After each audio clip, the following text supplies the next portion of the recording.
Feels great. Is your party on the same page? Couldn't feel better. Are you willing to get military? We're looking at the one bill versus two bills, and whatever it is, doesn't matter. We're going to get the result. And we're going to make America great again, and we'll see you in a little while. So Donald Trump very happy to be back on Capitol Hill. Yesterday, we talked a little bit about how he was going to meet with the Republican senators. Getting Donald Trump back in the Oval Office is a big deal, but he's already working hard to make sure that he can get done for the American people what he promised he would do. Now, that is going to have to go through a very slim Republican majority in the House of Representatives. Can they get the job done? Well, let's ask one. How does it feel to be back in the U.S. Capitol? Congressman Mike Bost back on the Annie Frey Show with us. Welcome back to the show. Good to have you. Hi, Annie. Thanks for having me on. How's your new year going on Capitol Hill so far? Well, we've been busy. We got the speaker elected. There was some discussion. Thank heaven there was some discussion. That's good. There's some discussion, but we did get him on the first vote. Yeah. Kind of drug it out a little bit. We've got some other things that we have been working on because the committees have not been populated yet. The Republicans have been. I'm a little worried right now because I'm watching the Democrats and they're dragging their feet on putting their members into our committees.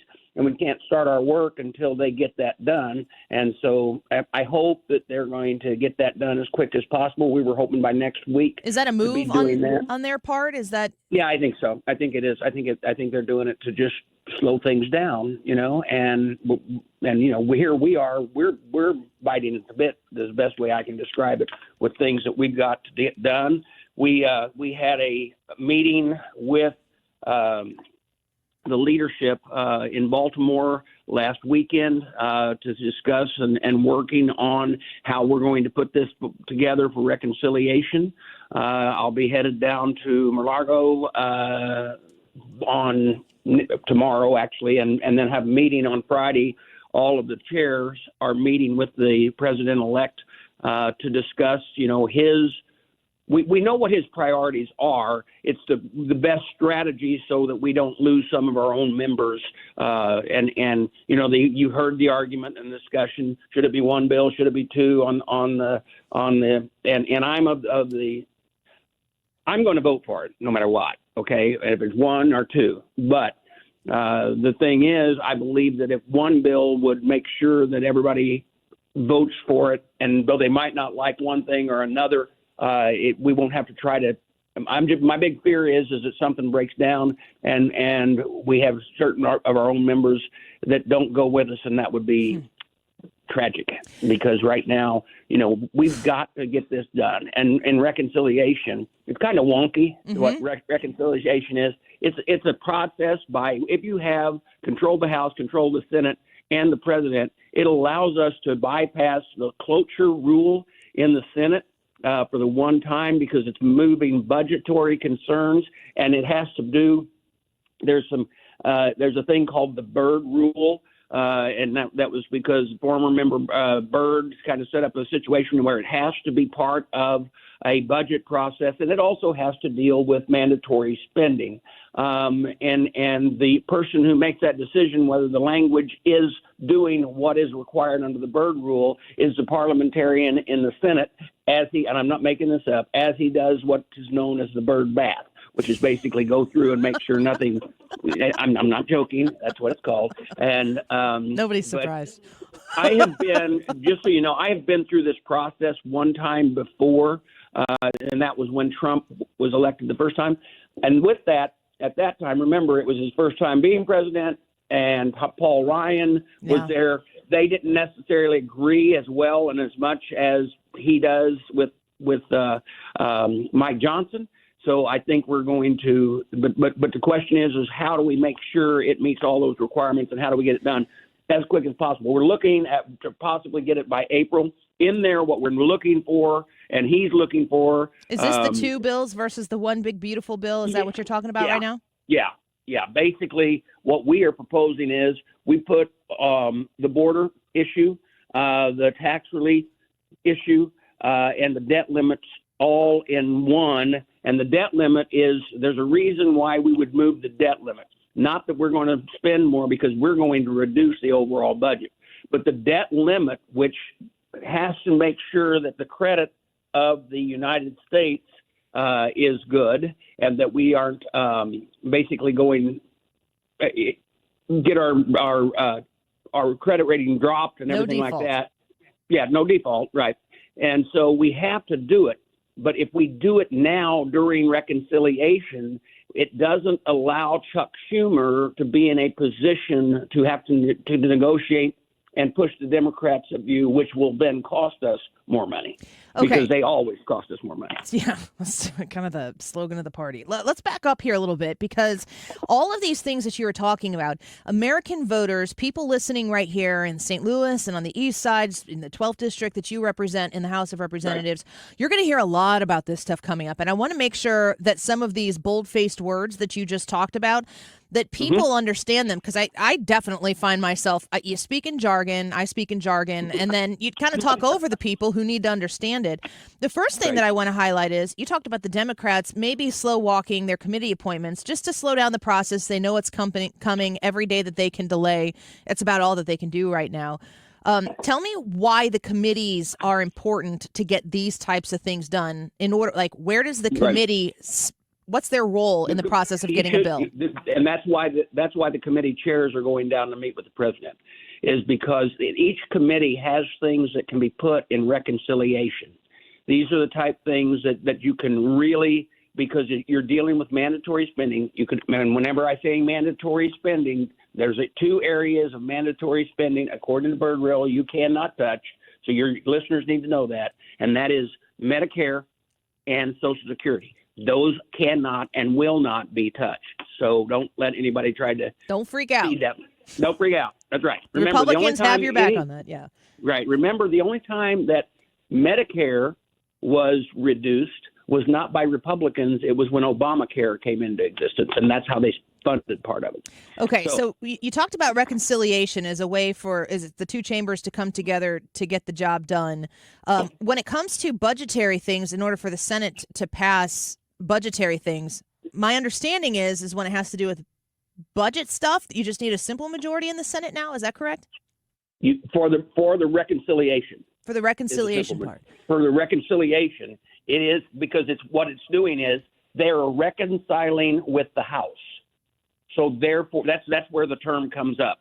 We send them the budget in this form, which is all of the things that fall under reconciliation, and then they simply have to have a simple majority vote to accept it after it has went through the Byrd Rule. So then, after that, does it have to pass the Senate after it comes out of reconciliation? No. That is the passing of it. That is passing. That is the passing, and then it goes to the president. That is the passing. So we would pass a bill over, and you get to do this with every budget, and that's why they say you get to do it one time with each budget.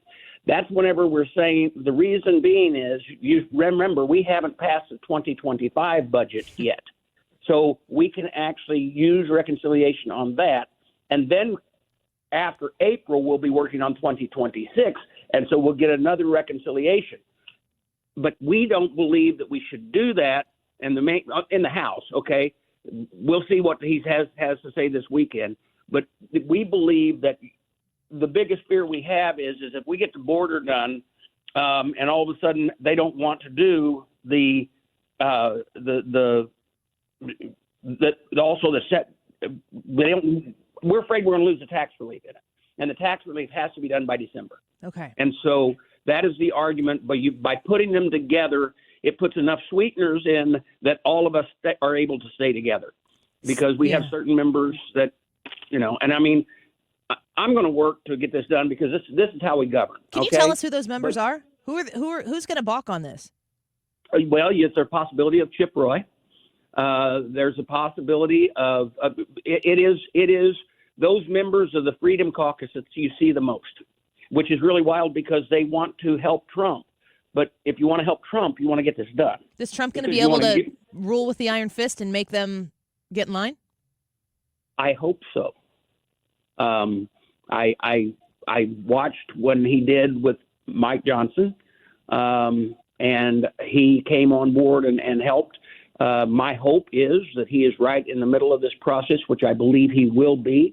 and that he will send a clear message back to the constituents which elected them, which also elected him. And that is why it's important for us to stay together. Congressman Mike Bost speaking with us right now. He represents Illinois' 12th district in the House of Representatives. I'm just interested in the comparison of Donald Trump's leadership of this slim majority of Republicans, his influence, his participation, his communication with this Republican majority. You're not in the Democratic Party, obviously, but compare for me Donald Trump's ability to lead here versus what Joe Biden has done with initially a majority of Democrats in the House. How much involvement did Biden have in getting this stuff done? Well, here's the thing about, okay, I'm going to say this the best way I can. When you see Democrats around here, they all fall in line and follow like lemmings their leadership. Republicans think a lot, and we all have our own opinions. And because of that, quite often the arguments get to a point that, and that's one thing that I want to make sure of too, and the speakers want to make sure of, and this president has to make sure of, is that we don't have a member run out and make a statement, I'd never vote for this, the statement, one of them said I would never, well, for instance, remember this about Tom Massey, who voted no on the speaker. He's never voted for a speaker, ever. He is a libertarian that goes under the title Republican. And because of that, he's real clear. So it's those type things. If a person makes a commitment, hey, I would never vote for I would never vote for a debt limit increase. Well, that's fine when the Democrats are in control because they're going to go ahead and blow through that debt limit right on to the next. But you also have to govern now because we're in the majority, and that statement is going to put you over. It put you in a bad situation if you've told your constituents that, because we've got to govern. And so that's the big difference. Somehow with your Democrats, and I don't know whether was Nancy Pelosi's leadership style. Yeah, that's my question. I'm thinking who was in charge? Yeah, well, Nancy, for sure on the Democrat side, and she holds them in line and has. And remember, but the slim majority, she had a slim majority her last time as speaker. You got to remember when John Boehner was there, that was a huge majority. We need 218 to be in the majority, and we had 242 when I got here. Man, Congressman Bost, when I'm thinking about what's lying ahead and this super slim Republican majority, I'm thinking a lot about some of these purple district Democrats. I'm in the 13th. Mm-hmm. Nikki Budzinski is my representative. She's a Democrat.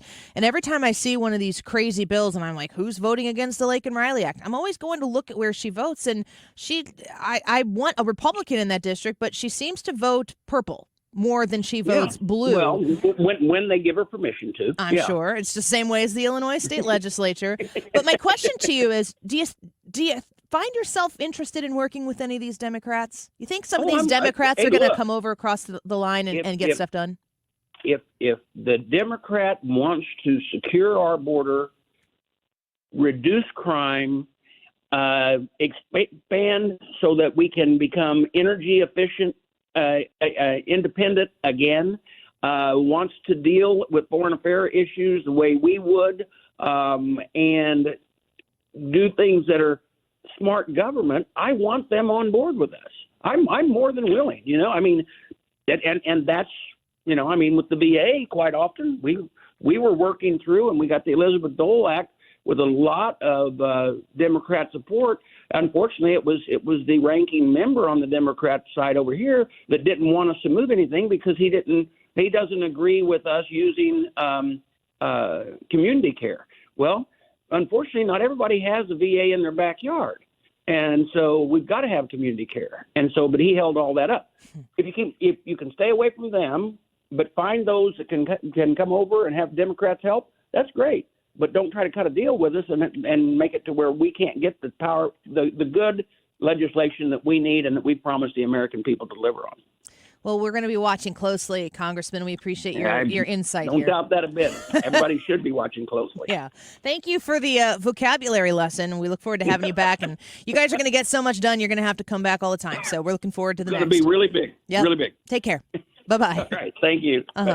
Congressman Mike Bost, Illinois' representative in the 12th district, I should say. He also chairs the House Veterans Affairs Committee, a very important part of what Congress does. Great to have a great relationship with him.